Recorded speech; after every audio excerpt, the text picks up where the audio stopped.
Yeah, I wanna get you back on the approach that Norway took in this game, and specifically around Erling Haaland, because it looked to me like a lot of times it was long balls and stuff, and this might have also to do with Spain's heavy possession. You win it back, you release him, see what happens. Maybe he gets fouled, maybe run somebody over and scores. When you play for Manchester City, you get a certain type of service, which necessarily is going to be very different from the kind of service you get with Norway, because, let's face it, other than Udegaard, I don't know anybody else who's getting close to that City 11. But then I think back, okay, this guy also, when he was at Salzburg, he also had a dominant team. When he was at Dortmund, though, he scored a ton of goals on a team that was often all over the place. Maybe probably more talented than Norway, but equally not a team that was dominant all the time. Is it the right approach to get the best out of him? Sort of keeping it tight and then waiting for him to do something, or hoping that you can get him the ball in one-on-one situations, or could there have been a tweak there other than the whole team being more aggressive towards him? Because obviously he's not going through a great patch right now in terms of, I say this, we see him missing a lot of goals, but then you look at it and he's still scoring sort of a goal every 100 minutes, which is exceptional, right? Well, what's your take? I think there is a bit fact. He has played 28 games for Norway and scored 27 goals. Let's just take that. So he's scoring goals also for Norway. That is point one.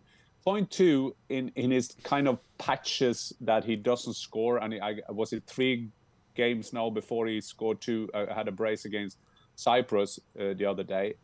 Also, when you see Manchester City now, he's tying up a lot of players in the middle, so they get 1 against 1 on the sides. Seems that the opponents haven't noticed that. That is also a part of the tactic of Manchester City. I think that what you're saying is that it will be very hard for Erling Haaland to do the success that he's had for Manchester City. Of course it will at Norway. He won't have a De Bruyne around him. He won't have a Silva.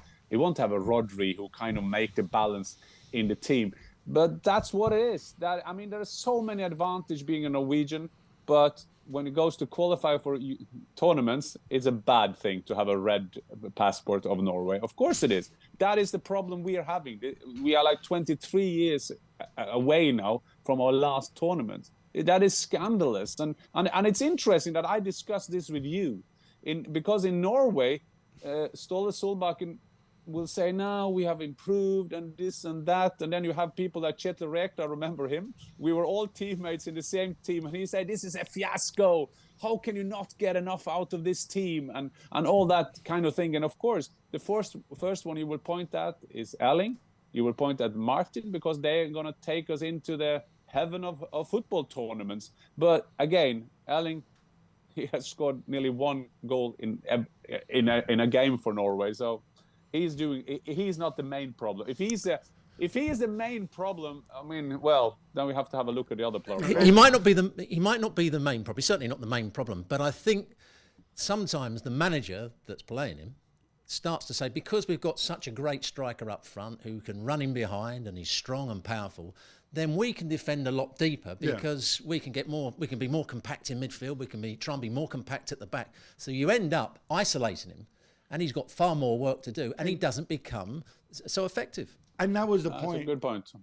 And I think that was kind of the point I was making. When he plays for City, obviously sometimes City have the ball in transition and stuff, and but even against Arsenal, when they were playing out from the back, they didn't get it into him enough from back to front when he was available. Most of the time, he has players around him, right? I know Pep made the point that, look, he maybe hasn't scored because he's got 5 players on top of him. It doesn't happen that much, because if I put 5 players on Erling Haaland, then Doku and Bernardo Silva and whoever else are free. But I am wondering about that. When week in, week out, you're used to playing in a certain way. You go with your national team. Against Spain, De La Fuente is not going to say, oh my God, it's Erling Haaland, let's man mark him, everybody, but put 3 people on him and whatever, because he's going to go there and say, no, we're Spain. I'm going to keep the Lucho thing going. We're going to go, and I'm going to tell Laporte, you got him one-on-one, even if he doesn't. But whatever, right? Yeah. Because you're a big team, you have to think like that. And so, in light of that, I go back to this thing about being isolated. If he'd had a little bit more support, maybe Ausnes is a very good player. We saw it last year in Benfica, especially in the first half of the season. But maybe if somebody got closer to him and tried to play a 1-2 rather than just releasing into space with Norway.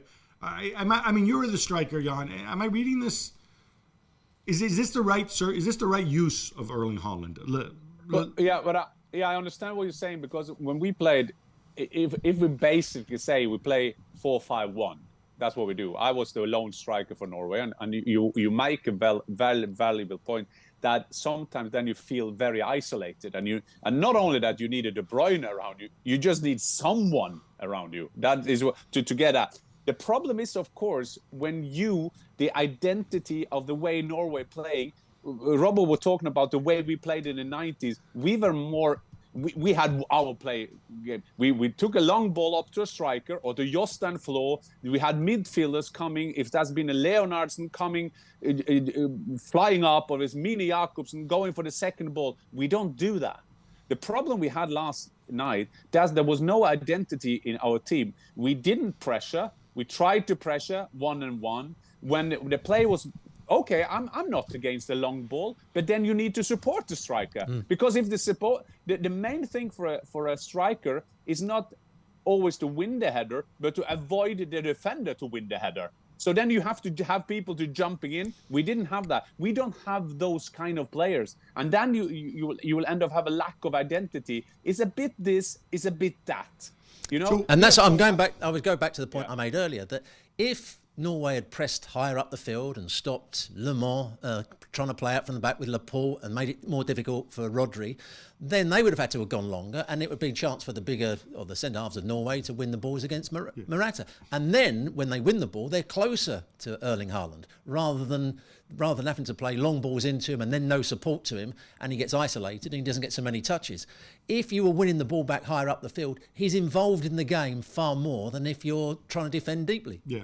And that's a problem. But we going back to the defenders. We don't trust the defenders, Robbo. So if we do a high pressure, we are afraid that we will be taken on speed. For example, we have Stefan Strandberg in there. He's good 1-against-1, but one over the top and he's gone because he's too slow. But if you're pressing higher up the field, the players on the ball for the opposition have left time on the ball to pick out the right passes. The problem is the players on the ball are Gavi and Rodri and Fabian. I'm talking about the back players. If you press well, it's much easier for Norway's defenders to see the ball coming than when it's being played from 10, 15 yards away.